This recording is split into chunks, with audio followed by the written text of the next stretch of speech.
Welcome to the Why Not podcast with me, Chrissy Hawkins.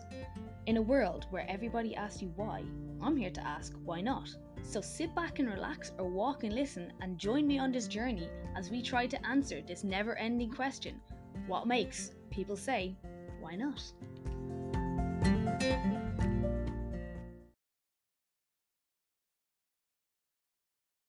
Hi guys, welcome back to Why Not. So this is actually my second attempt at recording this because I was recording earlier and my internet decided to go, and because of what I was recording on uses the internet, I lost the recording. Which is fine. We do it again. We go again. We will not be defeated. But anyway, what I wanted to talk about today was something that I was listening to about on a podcast. So if you ever hear the Magical Overthinkers podcast, I think it is by Amanda Montell. They go through a topic every week where they kind of overthink something. And what they covered last, the one I listened to recently, I thought was very good to kind of talk about, and is the kind of social media comparison that we all kind of suffer. Well, I imagine we all kind of suffer. I feel like most people probably are prone to it from time to time, I suppose, unless you are not on social media, at which time you probably don't have to do that at all. And look, here's the thing. Like, social media is a big part of our lives now, we can keep up with friends that we may not be able to see, share our experiences. Why even do anything if you're not going to put it on the gram? I'm joking. I do a lot of stuff that I don't put on the gram. But my guinea pigs don't. And, it's also a way of keeping up with what's going on in the world. But obviously, when it comes to that as well, we do need to be very careful about where we're getting our information from, because it's very easy to go down a rabbit hole on something completely crazy. Obviously, the term crazy is relative, but, you end up searching things that you don't even realize, and I've got ADHD, right? So if something pops into my head, if you look at my search history, it's the silliest things. And like, it's never anything like sinister or crazy, but it would be like, how can, like, okay, here's a good one. Because I'm just looking at the guinea pigs and trying to think of one. It'd be like, can guinea pigs move their ears? This is the kind of random stuff. And you know what? That's the internet. That's not necessarily social media, but I can look at lots of different things and because of it.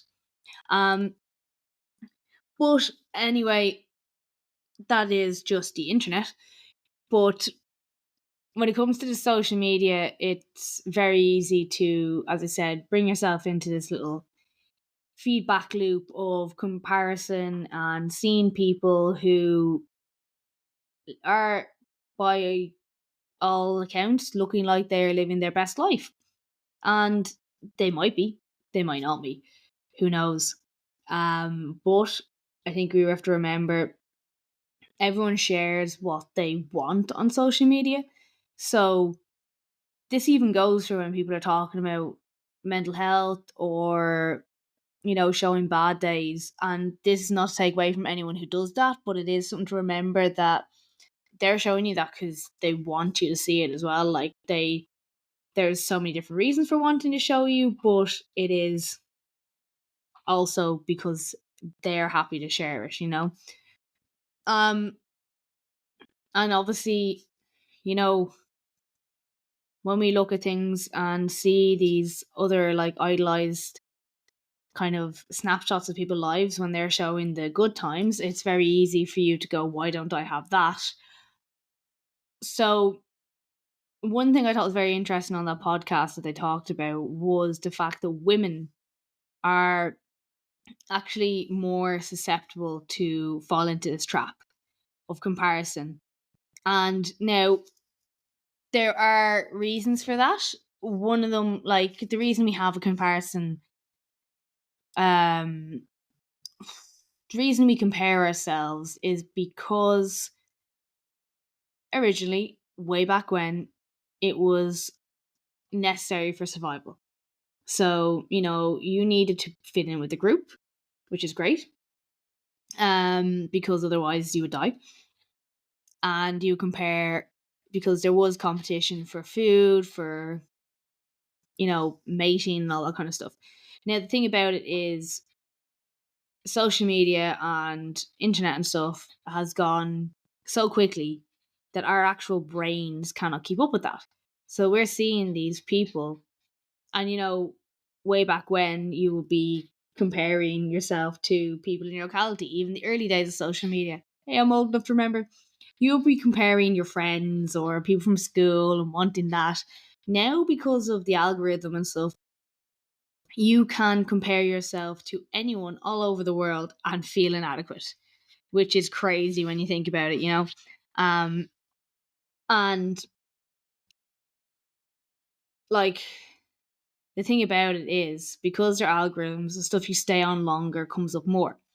So, for example, I have found that I've gotten a lot better when it comes to comparisons.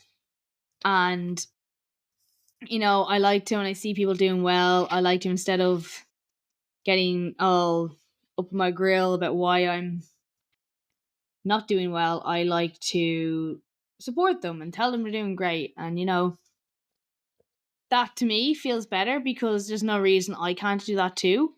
But I feel better about myself because I'm supporting people instead of trying to take them down to my level. But that's my own perceived level. I could actually be higher up.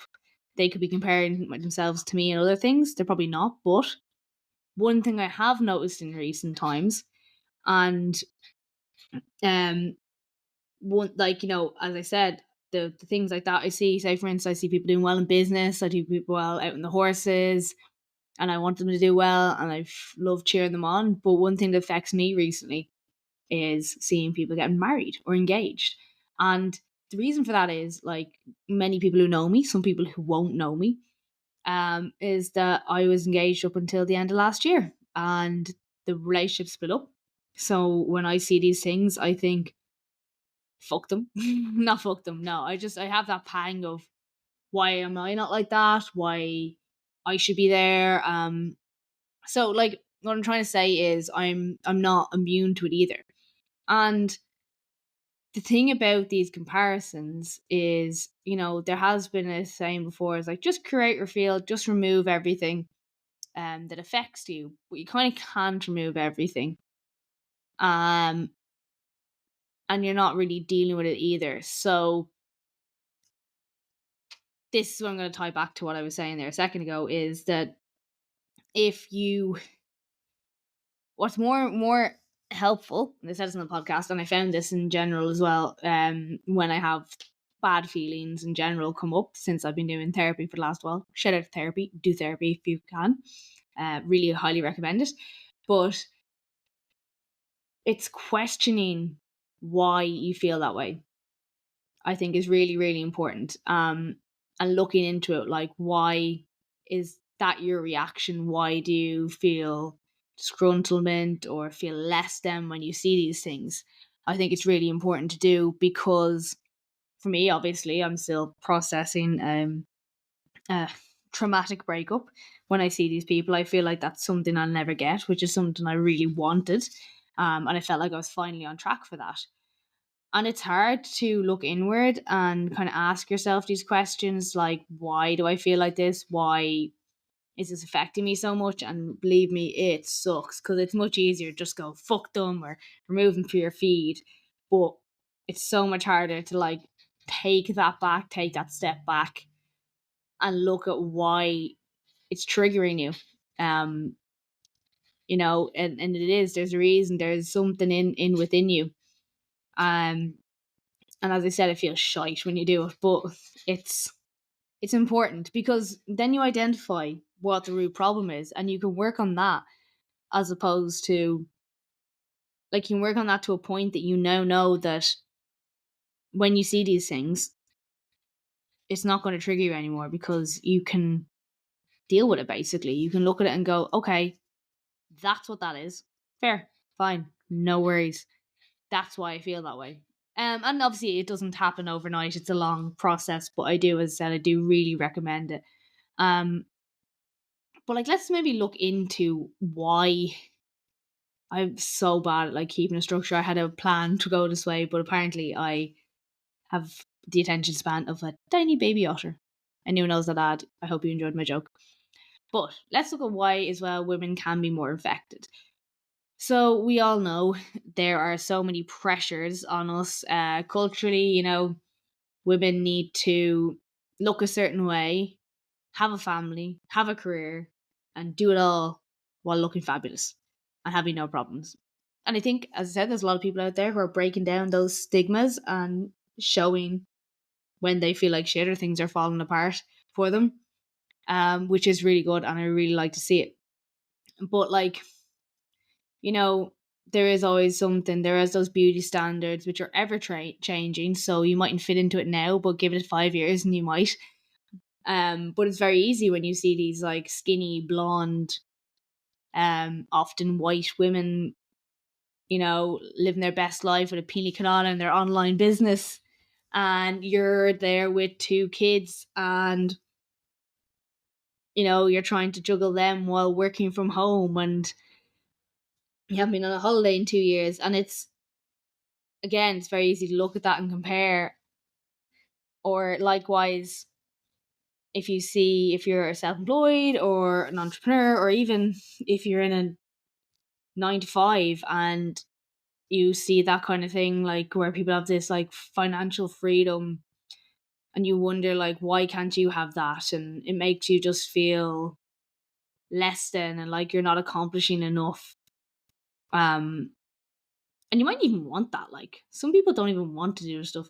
I think people forget as well that, like, yes, you always hear it's not real, people aren't really living like this, and it's a really nice soothing thing to tell yourself when you see someone who is you perceive to be doing better than you.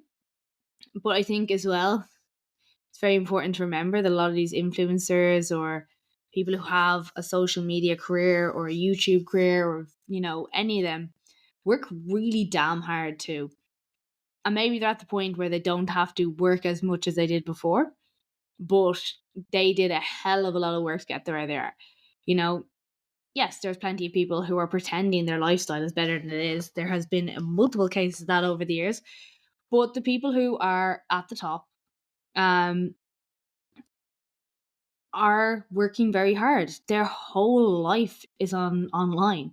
Like everything, you can't even just have a normal day, which I think is very important to highlight. I know I do have some caveats in that where you're talking about any kind of family blogging or underage kids who are involved in this. I don't think it's very fair for them to be dragged into it without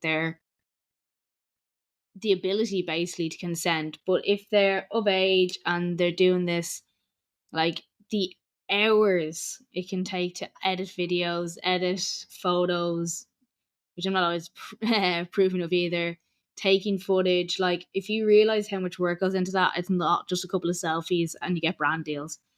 And I think it's very easy to tell yourself it's that when it's not really the case. And I think as well, if you're honest with yourself, do you want to do that? Because if the answer is no, then why are you comparing yourself to why you don't have that? Like, I think a lot of people as well, they do a lot of comparisons and they don't want to be honest with themselves that they don't want to do that. But it's better to be like, oh, well, they just do this, and blame the person. So I think it is very important that we do acknowledge that a lot of these people do put a lot of work, time, effort. Like, you know, getting ready alone. Jesus, I could not put on makeup on it every day and get myself like pretty before I went anything. I swear to God, do not have the patience for it. I barely have the patience to do the bare minimum. Not that I'm saying I come up looking to scruff, but I mean trying to like keep a social media presence while not letting it take over my life is hard. But I also don't have the patience to let it take over my life, if that makes sense. And yet here I am going, why have I not this many followers yet? I think I've started to get better at that because sometimes we tie followers and likes and metrics back to our self worth, which really isn't good for you. If you are finding that's happening, it might be time to take a step back from social media, or even if like that, get into therapy while you can, if your job is involving social media. Um, it's very, very important, because the thing about it, of all these comparisons, can start to affect your your mental health, like, and it's done it to me before. You're posting stuff and you're not getting enough likes, or you're not getting enough views, and you're not getting followers, and you're like, what's wrong with me? Why is this not happening? um which is crazy, because the algorithm is a cruel mistress, and you never really know what it's going to throw at you. Sometimes you'll put up the most amazing piece of content and you'll get like 200 views and 4 likes, and then you put up the stupidest piece of content and it goes viral, or whatever level of viral is viral to you. So I think we have to be, I think, cognizant that you're not going to always get that, and if you start tying that to your self-worth, you have a problem. You need to step back and think about how it's affecting you, because, like, it's not unusual for these kind of like social media to cause depression and anxiety. Like, you're constantly as watching people doing certain things, and then you try to do something similar and nothing comes up, or you try to be creative and do something different and nothing, and then you question again yourself. um or you've done something that's not taken off, and then suddenly someone else does the same thing and it goes viral. Again, these are comparisons. You could be comparing yourself to anyone in the world. Like, you are forgetting different things. They could be promoting the content or paid. They could have double, triple the amount of followers of you. Which is not, it was okay. Like, it doesn't make them better than you, but there's all these different things. They could have posted the right time of day, where the right audience is online. So many things that come into it that we don't think of, because we're too busy comparing that, oh, mine didn't go like that, or why didn't that happen for me. And obviously, if you're seeing people's highlight reels, or you're watching all your friends living their best lives, or people you don't even know living their best lives, because we follow more than our friends on social media now, it just can really like drop your self esteem and make you feel like, I've mentioned this a few times, but you just feel so less. Like, why can't you do that? And it's really funny, because, as I said, I've talked about this before when it comes to running and stuff like that, and people saying, God, I'd never do that. Like, do you actually want to? Like, that's something I think, like, do you want to? Because if you don't want to, that's totally fine too. So why are you comparing yourself with something you don't actually want to do? Um and the really dark part is, this can really, like, because constant comparison can lead to some really unhealthy behaviors, like, eating disorders for wanting to look like the certain person, like, intensive exercise, which again falls in that eating disorder. I'm a PT. There is such thing as too much exercise. There is such thing as obsessive training. There is like disordered eating, or disordered like body image problems show up with extra exercise, and I can confirm that because I've done it myself. Um, and the other thing as well is, sometimes people compare so much to the point they get cosmetic surgery. And look, I don't care if you do it. You can do whatever you want. Eyelashes. I know it's not technically cosmetic surgery. Lips done, boob job, Brazilian butt lift, whatever. Do whatever you want, but make sure it's something you're doing for you, and not because you feel less because of social media. Like, I have to accept the fact that if I ever want bigger boobs, I will have to get a boob job. It's the only place I lose weight. Always. First off. Um, it is something I could consider down the line, but now it's not. One, it's not in my budget, and one and two, like, it's not going to make you happier. I think we really have to look into that when we are considering things like cosmetic surgery. Like, will it make you feel any better? Um, because it probably won't. It might get rid of a long term insecurity, but again, if you haven't done the mental work behind that, you'll probably still feel insecure. I even notice myself now, the more I've done stuff on social media, I don't like filming myself without makeup on anymore, because I feel like I don't look right. I never used to care, but the more I show up on social media, the more I think I should have makeup on. I'm starting to notice lines, because I'm in my 30s, and I'm like, oh, maybe I should get Botox at some point, because everyone has Botox on social media and has no lines. I'm telling you now, the amount of people, and like, you always have that image of the like super obvious Botox, but there are so many people I know, and I wouldn't have had no idea that Botox and fillers until they said it. Um, and look, it doesn't make it wrong if you've got some lines. You're literally an adult, and that's what happens as you get older. So it's funny that like there are things that I now consider, but I wouldn't have if I wasn't on social media quite a bit. And I don't even turn up on camera very often because I'm in that weird like I don't know what to do with my page kind of thing. So I find it hard to come up and talk to the camera. But when I do, I don't like doing it without makeup. It's just wild. How this affects you, and you think you're not comparing yourself, but very subtly these things are getting into your head, and you're feeling less than. You're feeling like you shouldn't show up in a certain way because that's the way you're supposed to look. It's just wild. Um, so look, these are some of the things obviously that comparison causes, and as I said, there are ways around it, and not to fix it because you're never going to be perfect. These things are always going to happen and come up. But there is things we can do to do that. As I said, you can curate the feed. You can get rid of anyone that you find, especially right.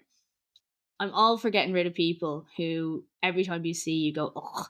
Even if they're friends, you can mute them. The mute button is class because they've no idea that you've muted them. You don't have to have the why'd you follow me conversation. But if someone is giving you a bad reaction constantly, mute them. If they're a friend, you can mute them. If they're a celebrity or influencer, unfollow. They're not going to fucking notice. And also, by the way, if you're unfollowing someone, you don't need to tell them why. They don't care. Especially if there's thousands and thousands of followers. No one really cares, to be honest. But do that. Like, protect your space. But also get curious as to why that is happening. Why you're feeling like that, why it's making you feel less than. Is it because you feel like you should be there, you're the same age, or maybe how do I say this? Maybe you're just bored where you are. Maybe you have an inner wound that you need to look at. That could really, if you obviously that could be opening can of worms, but sometimes we need that can of worms to be opened to grow and heal. So is that the reason? Are you as a bored in life and you just feel like having something different would make it better? Probably won't. Um, and be nice to yourself. Sorry, like it's really, really simple. You know, why you're doing great. I think everyone needs to be told that from time to time. You're doing great. You don't need to be this other person. People like you for you. And that can be really hard to listen to, especially when you don't feel good about yourself. But you are. I'm telling you are now. Unless you're mean to puppies, then sorry, you're not a nice person. But I'm joking. Um, just be kind to yourself, and don't beat yourself up when you feel this way as well. It's not a bad thing that you feel like that. It's just a reaction. It's just God knows what is causing it, unless you can dig into it and find out. So yeah, look, don't snap at yourself, be kind, get curious as opposed to putting yourself down, because that's one thing I tend to do is I tend to snap at myself for feeling a certain way instead of just getting curious and trying to figure out what's causing this. And once you do that, you'll start to feel a whole lot better about yourself. I promise. It really does help. I promise. And if it has gotten to the point where you can't do this on your own and you're really, really struggling, please seek professional help.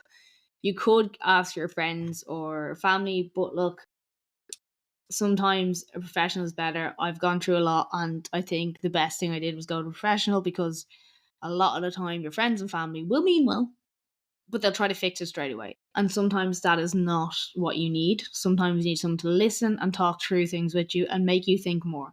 Whereas they will jump to, let's do this, let's do this. And that can be even more overwhelming and actually can do more damage than good.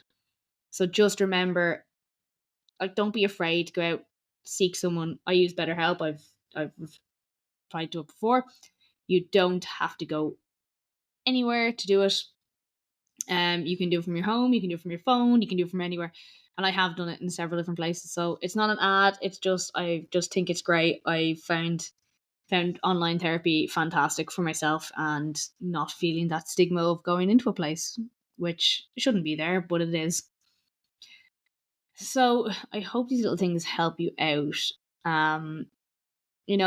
Social media doesn't have to be negative. There is so much more, so many causes. It can be so empowering for getting knowledge out there, education. So many things are so much more reachable than they used to be because of social media. And I think we should remember that it is not all bad, even though it can seem like it is sometimes. And just how we use it, be very careful and get the best out of it for yourself. And be mindful. Uh if you see that, if you have that little feeling, you try and, as I said, get curious about it. Like, it's inevitable. Comparison is always going to happen, in real life, in media, social media life, everywhere. So try to just be nice to yourself and feel good about yourself. You know, your mental health matters. You matter, and you're not alone. You're not the only one feeling this way. So, maybe discuss it with friends, maybe discuss it with a professional, and just be sound to yourself. With that, I'm going to leave you guys. I think I have waffled on long enough. If you have any questions at all, you can find me on Instagram and TikTok. So you'll find me on TikTok is @strongthesaddle. My Instagram is @strongthesaddle with an underscore. And my website as well, if you're interested in finding out more about working with me, or there's some free stuff up there as well. But you can get all the free stuff on my Instagram as well. It's www.chrissyhawkins.com. Hope you enjoyed this episode, and I would love to hear your feedback on it. Give me a shout on what you think about social media comparison. Let me know. I really do appreciate everybody who listens to this podcast. So if you please could help me with the algorithm and leave a review on Apple Podcasts or Spotify. And even, if you want to reach out and suggest topics for me, I'd be delighted to hear from you. Drop me a DM on Instagram or TikTok. And thanks again for listening.